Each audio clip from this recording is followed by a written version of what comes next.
আজকে গোটা দেশ জুড়ে কেন্দ্রের বিজেপি সরকারের জনবিরোধী নীতির বিরুদ্ধে ধর্মঘটের আহ্বান করা হয়েছে। আমাদের সিআইটিউ, আইএনটিইউসি, এআইটিইউসি সহ কেন্দ্রীয় ট্রেড ইউনিয়ন, ব্যাংক, বিমা ফেডারেশন সবাই মিলে আমরা গোটা দেশ জুড়ে 24 ঘন্টা ধর্মঘটের আহ্বান করেছি।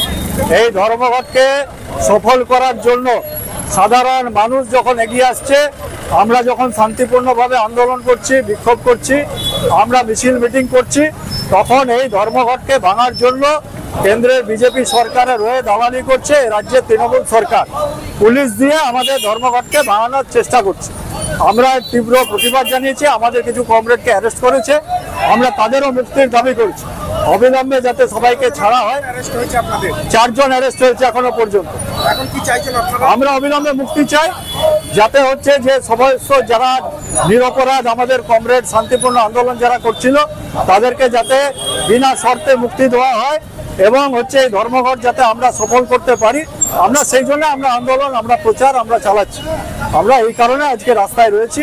আমাদের দাবি হচ্ছে যে শ্রমিকদের 26,000 টাকা মজুরি দিতে হবে, কৃষকের ফসলের ন্যায্য দাম দিতে হবে, রাষ্ট্রায়ত্ত শিল্প, ব্যাংক, বিমা, প্রতিরক্ষা সহ কয়লা, ইস্পাত সবকিছুকে রক্ষা করতে হবে।